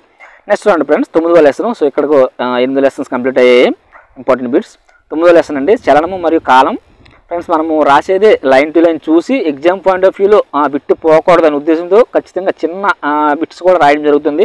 మరి జ్ఞానాత్మక సంబంధించిన బిట్స్ ఉంటాయి కొన్ని, మనకు తెలుసు ఆల్రెడీ జ్ఞానాత్మక రంగం, భావేశ రంగం, మానసిక చలనాత్మక రంగం. సో జ్ఞానాత్మక రంగం సంబంధించిన బిట్స్ అంటే ప్రతి ఒక్కరు కూడా అటెంప్ట్ చేస్తారు, దాంట్లో డౌట్ లేదు. సో అటువంటి బిట్స్ అయితే రాయలేదు. మ్యాక్సిమం అటువంటివి కూడా రాయడం జరిగింది. మరీ సింపుల్గా ప్రతి ఒక్కరు కూడా అటెంప్ట్ చేసే బిట్స్ మనము రాయడం వేస్ట్ అయ్యి, ఎందుకంటే దానివల్ల టైం వేస్ట్ కూడా అవుతుంది. మనకు ఆల్రెడీ ఇప్పుడు మన పేరు ఉంది, మన పేరు మనకు తెలియదు చెప్పండి, తెలుస్తుంది కదా. సో అది కూడా బిట్ రూపంలో వచ్చింది అనుకోండి, మన పేరు మనము అంటే ఎగ్జాంపుల్ చెప్తున్నాము, అది ఒక బిట్ కింద ఇక్కడ రాయడం వేస్ట్ అని చెప్పి అలాంటి బిట్లు అయితే రాయలేదు, ఒక ఎగ్జాంపుల్ చెప్తున్నాను. సో అలా జ్ఞానాత్మక రమ్మని సంబంధించిన సింపుల్ బిట్స్ అయితే రాయలేదు, మిగతా అన్ని కూడా రాయడం జరిగిందండి. ఎగ్జామ్ పాయింట్ ఆఫ్ వ్యూలో వచ్చే ప్రతి బిట్ కూడా రాయడం జరిగింది, ప్రాబ్లం లేదు. సో మనం చేసే ఈ వీడియో అలాగే పీడిఎఫ్ చూసుకుంటే మ్యాక్సిమం టెక్స్ట్ బుక్ అయితే ఇంకా మీరు చూడనవసరం లేదండి. ఒకవేళ మీరు టెక్స్ట్ బుక్ చూసినా అన్ని బిట్స్ కూడా మన ఇందులో ఉన్నట్టు అనిపిస్తుంటుంది. ఓకేనా ఫ్రెండ్స్, చూడండి 9వ లెసన్. ఒక వస్తువు ఏకాంక కాలంలో ప్రయాణించిన మొత్తం దూరాన్ని ఏమంటారంటే ఒడి అంటారండి. వేగం ఒడి ఈజ్ ఈక్వల్ ప్రయాణించిన మొత్తం దూరంపై ప్రయాణించడానికి పట్టిన మొత్తం కాలం అండి. ఇది మ్యాథ్స్లో కూడా వస్తుంది ఫార్ములా. నెక్స్ట్ రెండు సరళ రేఖ వెంబడి వస్తువు ఒడి లేదా వేగం మారుతూ ఉన్న ఆ చలనం ఏమంటారంటే అసమచలనం అంటారండి. చూడండి పక్కన ఒక బొమ్మ కూడా వేయడం జరిగింది. సరళ రేఖ వెంబడి ఒక వస్తువు స్థిర ఒడితో చలించినట్లయితే సమచలనం అంటారండి. లఘులోలకం అండి, పక్కన బొమ్మ వేసాను కదా లఘులోలకం. లఘులోలకంలో దృఢమైన ఆధారానికి వేలాడేసిన లోహపు గోళం ఉంది కదా చూడండి, కింద ఒక లోహపు గోళం ఉంది, ఇనుము గోళం అనేది. దాన్ని ఏమంటారంటే బాబ్ అంటారండి సైన్స్ ఇందులో మన ఈ శాస్త్రం పరంగా. లఘులోలకంలో ముందుకు వెనక కదిలే చలనం ఏమంటారంటే ఆవర్తన చలనం లేదా డోలన చలనం అంటారండి. సో ఇప్పుడు మనం ఇక్కడ వేసిన ఈ లోలకము ఇలా ఒక సైడ్ ఊపితే ఇట్టించి అటు ఇలా రావడానికి ఏమంటారంటే ఆవర్తన చలనం అంటారండి. చలనం ఒక పూర్తి డోలనం లేదా ఆవర్తనంకు చేయడానికి పట్టే కాలాన్ని డోలనావర్తన కాలం అంటారండి. Very very important. పూర్వం గడియారాల కంటే కార్జ్ గడియారాలు తెలిపే సమయం ఖచ్చితమైన అంటండి. పూర్వం కార్జ్ గడియారాలు ఓడేవారు. అయితే కాలంకి ప్రాథమిక ప్రమాణం ఏంటంటే చిన్న ప్రమాణం ఏంటంటే సెకండ్ అండి. Very very important. 1 or 2 times TET డిఎస్లో వచ్చిందండి. కాలానికి ప్రాథమిక ప్రమాణం మరియు చిన్న ప్రమాణం ఇదే. కాలానికి పెద్ద ప్రమాణం అయితే నిమిషాలు మరియు గంటలండి. అలాగే ఒడి అండి వేగానికి ప్రాథమిక ప్రమాణం వచ్చి మీటర్ పర్ సెకండ్. ఇది మనకి ఎలా అంటే ఫార్ములా బట్టి మనకి ఇది వస్తుంది. లేదంటే మీటర్ పర్ నిమిషం లేదా కిలోమీటర్ పర్ గంట అండి. ఏదో ఒకటి కిలోమీటర్ అన్నప్పుడు గంట తీసుకోవాలి, మీటర్ అన్నప్పుడు సెకండ్ తీసుకోవాలి. ఓకేనా. లోలకం యొక్క డోలనావర్తన కాలం స్థిరంగా ఉంటుంది అని చెప్పిన మొదటి వ్యక్తి ఎవరంటే గెలీలియో అండి. ఈయన దీపం ప్రయోగంతో చేయడం జరుగుతుంది. నెక్స్ట్ చూడండి, దీపం ప్రయోగం అంటే ఈయన ఒక చర్చికి వెళ్తారు గెలీలియో. ఆ చిన్న స్టోరీ ఇవ్వడం జరిగింది, అది అవసరం లేదని స్టోరీ ఇవ్వలేదు. గెలీలియో ఒక చర్చికి వెళ్ళి పైన కొవ్వొత్తు క్యాండిల్స్ ఉంటారు చర్చిలో, అది ఇటు అటు ఊగేటప్పుడు ఈ పరిశీలనలో కొనుక్కుంటాడండి డోలనావర్తన సంబంధించి. నెక్స్ట్ చూడండి, లోలక గడియారాలు ప్రాచుర్యంలోకి రాకముందు సౌర గడియారాలు, నీటి గడియారాలు, ఇసుక గడియారాలు ఉపయోగించేవారంటండి. ఒక మైక్రో సెకండ్ ఈజ్ ఈక్వల్ సెకండ్లో 1 మిలియన్ వంతండి. మైక్రో అంటే మిలియన్, అది గుర్తుపెట్టుంది ఆ విధంగా. ఒక మైక్రో సెకండ్లో 1 మిలియన్ వంతండి. ఇది కూడా 1 or 2 times టెట్లో వచ్చింది, రీసెంట్గా కూడా రావడం జరిగింది. నానో సెకండ్ చూడండి, నానో సెకండ్ అంటే సెకండ్లో బిలియన్ వంతండి. సో మిలియన్ అంటే 10 లక్షలు మనకు తెలిసిందే, బిలియన్ అంటే 100 లక్షలు అవుతుంది. నెక్స్ట్ చూడండి, ఇక్కడ నానో సెకండ్ అంటే సెకండ్లో బిలియన్ వంతండి. ఇవి శాస్త్రీయ పరిశోధన కోసం ఈ మైక్రో సెకండ్, నానో సెకండ్లో గడియారాలు ఉపయోగిస్తారండి ఎక్కువగా. నెక్స్ట్ క్రీడల్లో ఉపయోగించే కాలాన్ని కొలిసే పరికరాలు సెకండ్లో 10వ వంతు అండి లేదా 100వ వంతు కాల వ్యవధిని సంబంధించి ఉపయోగిస్తారు. క్రీడలో ఉపయోగించే పరికరాలు ఉంటాయి కదా, అవి ఏంటంటే సెకండ్లో 10వ వంతు మరియు 100వ వంతు నిర్దిష్టమైనవి తీసుకుంటారండి వాళ్ళు. అలా కాకుండా శాస్త్రీయ పరిశోధనలు అయితే ఈ మైక్రో సెకండ్, నానో సెకండ్ ఉన్నటువంటి పరికరాలు తీసుకుంటారండి, అంత ఖచ్చితంగా ఉండాలని చెప్పి. నెక్స్ట్ రెండు తాబేలు అండి. తాబేలు 8 cm/s ఒడితో వేగంతో కదలగలదంటే తాబేలు. అది ప్రయాణించిన దూరం ఫార్ములా చూడండి, ఒడి ఇంటూ కాలం. ప్రయాణించిన దూరంకి ఇక్కడ కాలం కావాలంటే అటు సైడ్ ఒడి వెళ్తుందండి. కాలం ఈజ్ ఈక్వల్ టు ప్రయాణించిన దూరంపై వేగం అవుతుంది. లేదంటే వేగం కావాలంటే ప్రయాణించిన దూరంపై కాలం, ఎలా అయినా ఫార్ములా రాసుకోవచ్చండి. ఇక్కడ చూడండి డైరెక్ట్ బిట్టు వేగాన్ని కొలిసి పరికరం స్పీడోమీటర్ అండి. ఇది వెహికల్స్లో కనిపిస్తుంది మనకి స్పీడోమీటర్. అయితే వాహనాలు ప్రయాణించిన దూరాన్ని కొలవడానికి వాడే మీటర్ ఏంటంటే ఓడోమీటర్ అండి. ఇక్కడ కొంచెం కన్ఫ్యూజ్ అవ్వకండి, వేగాన్ని కొలిసే పరికరం స్పీడోమీటర్, వాహనాలు ప్రయాణించిన దూరాన్ని కొలవడానికి ఓడోమీటర్ అంటారండి. ఎగ్జాంపుల్ ఓడోమీటర్ అంటే మనం ఒక చోట నుంచి ఇంత చోటకి ఒక అరగంట సేపులో ఎంత దూరం వెళ్ళాము అని చెప్పి ఉంటుందండి, అది ఓడోమీటర్ కింద వస్తుంది. వేగాన్ని కొలిసే పరికరం స్పీడోమీటర్ అండి, ఎంత వేగంతో వెళ్ళామని. నెక్స్ట్ చూడండి, నీటి గడియారంలో తయారీలో వాడే అట్టముక్కను ఏమంటారు? నోమస్ అంటారు. ఇది డైరెక్ట్ బిట్టు, సో అందుకే ఇవ్వడం జరిగింది. భారతదేశంలో సమయపాలన సేవలు న్యూఢిల్లీలోని నేషనల్ ఫిజికల్ ల్యాబొరేటరీ ద్వారా అందించబడుతున్నాయి అంటే భారతదేశంలో సమయపాలన సేవలు అంటే ఇవి మన న్యూఢిల్లీలో ఉన్న నేషనల్ ఫిజికల్ ల్యాబొరేటరీ ద్వారా అందించబడుతున్నాయి. వీరు ఉపయోగించే గడియారం సెకండ్లో 1 మిలియన్ వంతు ఖచ్చితంగా ఉంటుందంటండి. ఇక్కడ ఉపయోగించే గడియారం అనేది ప్రపంచంలో అత్యంత ఖచ్చితమైన గడియారాన్ని ఎవరు తయారు చేశారంటే మొట్టమొదటిసారిగా యూఎస్ఏలో ఉన్నటువంటి national institute of standard and technology వాళ్ళు అభివృద్ధి చేశారు. సో ఈ గడియారంలో 20 మిలియన్ సంవత్సరాల పాటు నడిచిన తర్వాత 1 సెకండ్ కోల్పోతుందంటండి. సో 20 మిలియన్ సంవత్సరాలు అంటే తక్కువ కాదు, చాలా ఎక్కువ. అన్ని సంవత్సరాలు ఆ గడియారం నడిస్తే అప్పుడు 1 సెకండ్ తక్కువ ఖచ్చితం పోతుందంటండి. సో అంత ఖచ్చితంగా ఉంటుందంట అక్కడ ఉన్న గడియారం. సో ఫ్రెండ్స్, ఇది 9వ లెసన్ సంబంధించి ఇంపార్టెంట్ బిట్స్. నెక్స్ట్ వచ్చి 10వ లెసన్ అండి, విద్యుత్ ప్రవాహం మరియు దాని ప్రభావాలు. ఫ్రెండ్స్, మనకి 7th క్లాస్ సైన్స్ సంబంధించి ముందు సెమిస్టర్ 1లో ఎక్కువ బిట్స్ అండ్ ఇంపార్టెంట్ టాపిక్స్ ఇచ్చారు. సో సెమిస్టర్ 2 సంబంధించి విద్యార్థులకి అయితే జస్ట్ అవగాహన కోసం అయితే ఎక్కువగా వచ్చాయి, అందుకని బిట్స్ అయితే ఫ్రేమ్ కాలేదు. సో మీరు అనుకోకండి బిట్స్ ఏం రాయలేదండి. బిట్స్ అయితే maximum exam point of view అన్నీ కవర్ చేశానండి. ఓకేనా. చూడండి ఇక్కడ విద్యుత్ ఘటం సింబల్స్ ఇచ్చారు, ఎందుకంటే 1 or 2 times గత డిఎస్లో కనిపించాయి అటువంటి బిట్స్. డైరెక్ట్గా ఆ సింబల్ ఇచ్చి దేనికి ఉపయోగిస్తారు ఆయన కూడా అడిగారండి. సో వాడి ఇష్టం, టెక్స్ట్ బుక్ పరంగా వాడు ఏ బిట్ అని ఇవ్వచ్చు అని టెక్స్ట్ బుక్లో ఉన్నది కనుక ఈ సింబల్స్ కూడా గుర్తుపెట్టుకోండి. జస్ట్ మా అవగాహన కోసం ఇక్కడ రాసాను చూడండి, గుర్తుపెట్టుకోండి. చూడండి బల్బులో ఉండే తీగ అండి ఫిలమెంట్ అంటారు. ఇది డైరెక్ట్ బిట్టే, 1 or 2 times చాలాసార్లు వచ్చింది. ఇది కూడా వలయం మూసి ఉన్న స్థితిలో విద్యుత్ ప్రవాహం జరుగుతుందండి. వలయం మూసి ఉంటే విద్యుత్ ప్రవాహం జరుగుతుందండి. స్విచ్ తెరిచి ఉన్న స్థితిలో విద్యుత్ ప్రవాహం జరగదండి, అదే వలయం తెరిచి ఉంది అంటారు దానికి, అప్పుడు విద్యుత్ ప్రవాహం జరగదండి. నెక్స్ట్ అండి ఎలక్ట్రిక్ హీటర్లో ఉండే తీగ ఏంటంటే నిక్రోమ్ అండి. ఇది ఇచ్చారండి 1 or 2 times టెట్లో. విద్యుత్ ప్రవాహం వల్ల కలిగే ఉష్ణ ఫలితం వల్ల అనేక విధాలుగా ఉపయోగించవచ్చు. విద్యుత్ ప్రవాహం వల్ల ఉష్ణం కూడా విడుదలవుతుందండి. లైక్ దాని ద్వారా మనం హీటర్స్ ఇవన్నీ ఉన్నాయి కానీ యూజ్ చేస్తున్నాం ఆ ఉష్ణ ఫలితంగానే. నెక్స్ట్ అండి విద్యుత్ పొయ్యిలో ఉండే తీగ చుట్టలను ఏమంటారంటే ఎలిమెంట్ అంటారండి. నెక్స్ట్ ఫ్లోరోసెంట్ బల్బులు అండి. ఫ్లోరోసెంట్ బల్బులు మరియు సిఎఫ్సి బల్బులు ఉండే మూలకం ఏదంటే పాదరసం అండి. మనం ట్యూబ్లైట్స్ ఇవన్నీ వాడుతున్నాం కదా, అంటే ఎల్ఈడి కాకుండా సిఎఫ్సి బల్బులు ఉంటాయి, ఫ్లోరోసెంట్ బల్బులు, అందులో పాదరసం ఉంటుందండి. అందుకని అవి నార్మల్గా ఫ్లోరోసెంట్ బల్బులు పోయేటప్పుడు కొంచెం దూరంగా వేయాలండి, ఎందుకంటే పాదరసం అనేది ప్రమాదకరం కనుక. నెక్స్ట్ అండి అధిక విద్యుత్ ప్రవాహమును ఆపడానికి వాడేవి ఏంటంటే విద్యుత్ ఫ్యూజులు అండి. మనకు ఆల్రెడీ తెలిసిందే. అది విద్యుత్ ఫ్యూజులో కూడా రకాలు ఉన్నాయండి. పాత కాలం అయితే పోయాయి, ఇప్పుడు ఏంటంటే ఎంసీబీలు వచ్చాయండి. ఎంసీబీలు అంటే మినియేచర్ సర్క్యూట్ బ్రేకర్, ఇది కూడా ఈ ఎబ్రివేషన్ కూడా వచ్చిందండి. అలాగే బిట్ కూడా రావడం జరిగింది గత టెట్ అండ్ డిఎస్సిలో, గుర్తుపెట్టుకోండి. నవ్వుడేస్ ఎక్కువగా విద్యుత్ ఫ్యూజులకు బదులుగా ఎంసీబీలు ఓడుతున్నారండి. అది విద్యుత్ ఫ్యూజుల కింద ఎంసీబీలు యూజ్ చేస్తున్నారు, అంటే విద్యుత్ ప్రవాహాన్ని ఆపడానికి. దీని ప్రత్యేకత ఏంటంటే మనం ఏం చేయాల్సిందండి, ఆటోమేటిక్గా విద్యుత్ ప్రవాహం ఎక్కువైనప్పుడు దాని మీద అదే ఆగిపోవడం జరుగుతుంది. మళ్ళీ మనం దాన్ని ఆ వలయం తెరిస్తేనే మళ్ళీ అది విద్యుత్ ప్రవాహం అవుతుందండి. చూడండి తీగల ద్వారా విద్యుత్ ప్రవహించినప్పుడు అయస్కాంత సూచిలోని ఆవర్తనాన్ని మొదట గమనించింది ఎవరంటే ఆయిరిస్టీడ్ అండి. తీగల ద్వారా విద్యుత్ ప్రవహించినప్పుడు అయస్కాంత ప్రభావం కూడా ఏర్పడుతుంది అంటండి విద్యుత్ ప్రవహించినప్పుడు. ఆ సిద్ధాంతాన్ని కనుక్కుంది ఎవరంటే ఆయిరిస్టీడ్ అండి. ఆయన ప్రయోగం ద్వారా కనుక్కుంటాడు. నెక్స్ట్ విద్యుత్ ప్రవాహంతో విద్యుత్ అయస్కాంతాలు తయారు చేయవచ్చు అండి. చెప్పాం కదా ఇప్పుడే, అయస్కాంత అనే ప్రభావం ఉంటుంది కాబట్టి విద్యుత్ అయస్కాంతాలు కూడా తయారు చేయవచ్చు. లైక్ ఇప్పుడు మన ఎక్కువ ప్రొక్లైన్స్ ఉంటాయి కదా, క్రేన్స్ ఉంటాయి కదండి, క్రేన్స్ అలాగే ట్రాక్టర్ ముందు ఉంటాయి కదా, లేపుతూ ఉంటాయి చూడండి, అందులో ఉండేది విద్యుత్ అయస్కాంతం అండి. ఇంకా చెప్పాలంటే ట్రైన్స్ ఉంటాయి కదండి, ఆ ట్రైన్ బోగీలకి లాస్ట్లో ఉంటాయి చూడండి, అవి కూడా విద్యుత్ అయస్కాంతంతో తయారు చేయడం ఉంటాయండి. అందుకని కొంచెం అవి అలా అతుక్కున్నట్టు ఉండడం జరుగుతుంది. సో ఇలా విద్యుత్ అయస్కాంతం సంబంధించి చాలా దగ్గర యూజ్ అవుతుందండి ఇది. నెక్స్ట్ చూడండి విద్యుత్ గంట ఒక విద్యుత్ ప్రవాహం సంబంధిత పరికరమేనండి విద్యుత్ గంట కూడా. నెక్స్ట్ చూడండి థామస్ అల్వా ఎడిసన్ అంటే వెరీ ఇంపార్టెంట్ విద్యుత్ బల్బును కనుగొన్నారు ఈయన. విద్యుత్ బల్బే కాకుండా gram phone, motion picture camera, carbon transmitter మొదలైనవి 1300 ఆవిష్కరణలు కనుగొన్నారండి ఈయన Thomas Alva Edison. Very important, చాలా ఆవిష్కరణలు ముఖ్యమైనవి ఇక్కడ మనకు టెక్స్ట్ బుక్లు ఇచ్చారండి. విద్యుత్ బల్బ్ అనేది మెయిన్గా ఇచ్చాడండి. విద్యుత్ బల్బ్ ఎవరు కనుగొన్నారంటే Thomas Alva Edison. Next gramophone, motion picture camera, carbon transmitter, ఇంతో పాటు 1300 ఆవిష్కరణలు కనుగొన్నారండి. సో ఫ్రెండ్స్ ఇది 10th లెసన్ సంబంధించి ఇంపార్టెంట్ బిట్స్. నెక్స్ట్ వచ్చి 11 లెసన్స్ కాంతి అండి. రైట్, కాంతి రుజు మార్గంలో ప్రయాణిస్తుందండి. సో కాంతి లక్షణాల్లో ఇంపార్టెంట్ ఇవ్వడం జరిగింది. కొవ్వొత్తిని దర్పణం ముందు పెట్టిన అద్దంలో కనిపించేది ఏంటంటే ప్రతిబింబం అండి. కాంతి పరావర్తన గుణాన్ని కూడా కలిగి ఉంటుంది. కాంతి రుజు మార్గం వెళ్తుంది, కాంతి పరావర్తన గుణాన్ని కలిగి ఉంటుంది. సమతల దర్పణం ఏర్పరిచే ప్రతిబింబం నిటారుగా మరియు సమాన పరిమాణం ఉంటుందండి. సమతల దర్పణం నార్మల్ మనం యూజ్ చేసే దర్పణం అండి. అయితే సమతల దర్పణంలో స్థానాలు కుడి కుడిముగా కనిపిస్తుందండి. ఈ బిట్ కూడా వచ్చిందండి టెట్లో. చూడండి పుటాకార కుంభాకార దర్పణాలను గోళాకార దర్పణాలు అంటారండి. ఇక్కడ చూడండి దర్పణాలు అనే పాయింట్ వస్తుంది, అలాగే కటకాలు అని వస్తుంది. నెక్స్ట్ అది మీరు కొంచెం కన్ఫ్యూజ్ అవ్వకండి. పుటాకార కుంభాకార దర్పణాలు వేరు, కటకాలు వేరు, గుర్తుపెట్టుకోండి. దర్పణాలు అంటే అద్దాలండి.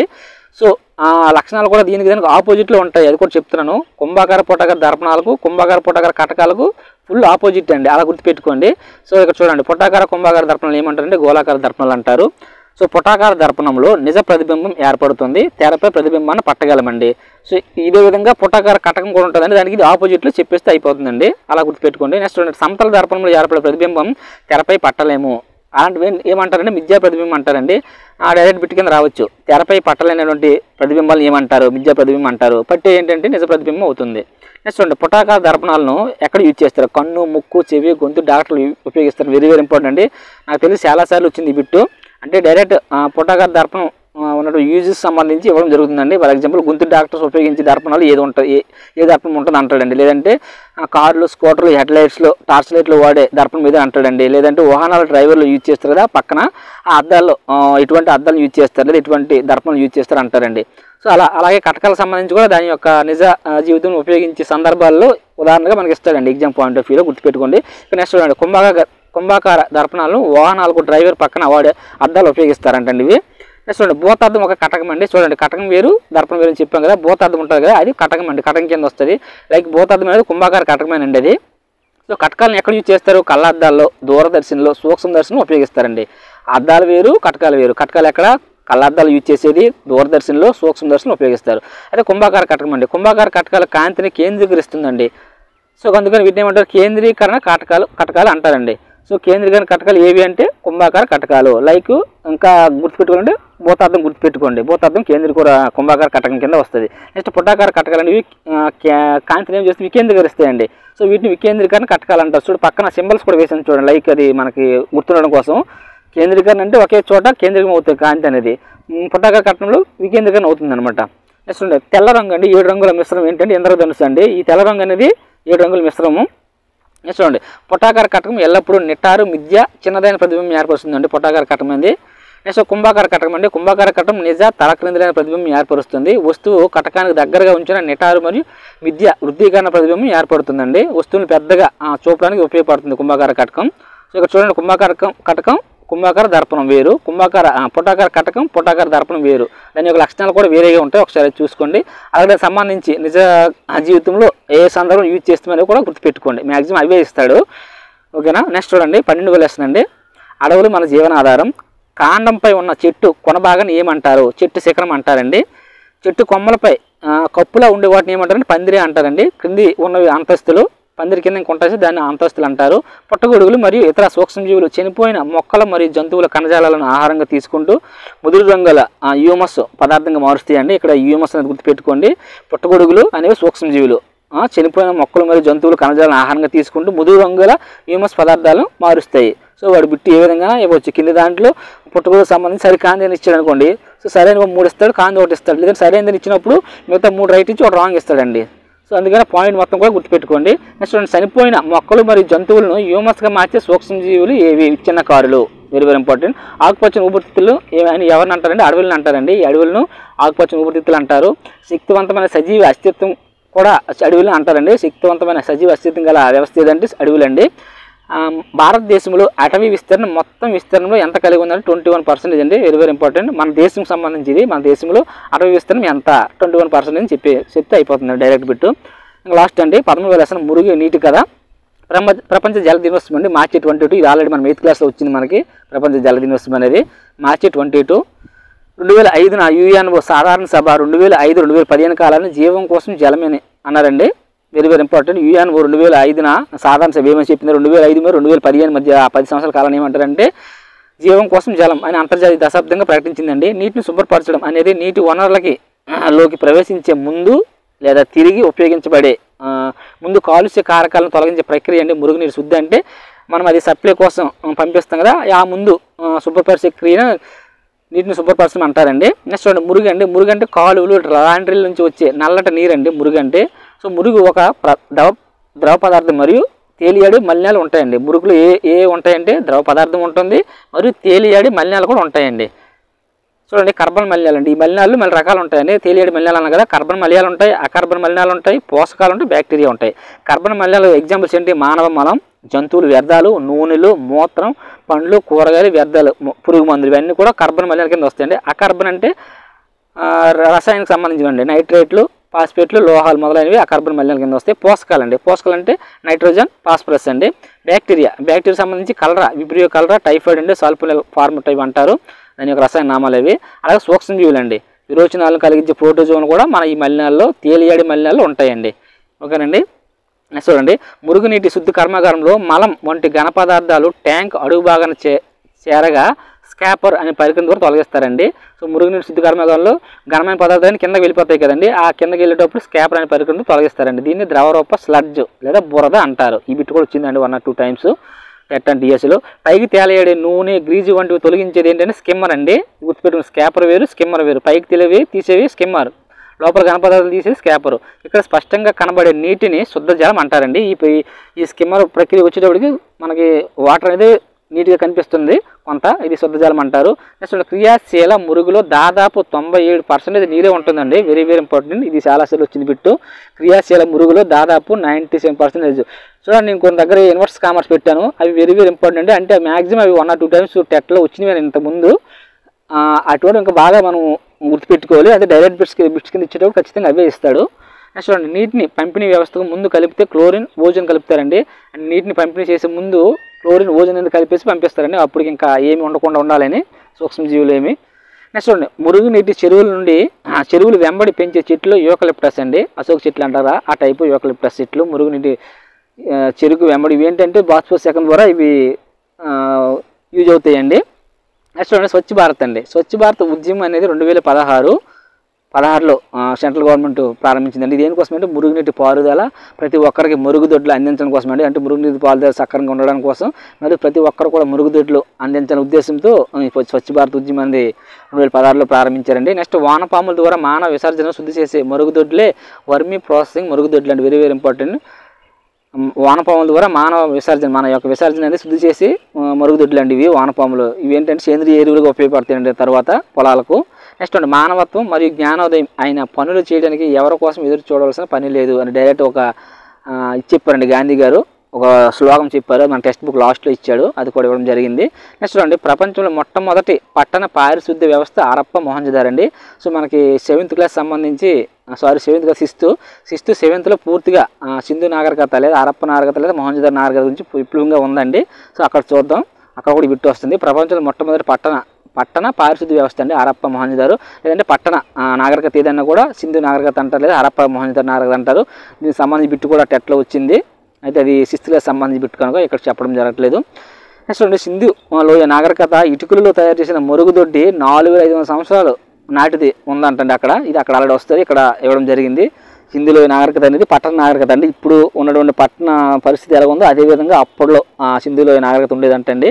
సో అక్కడ 6th క్లాస్లో మనము విపులంగా చూద్దాం.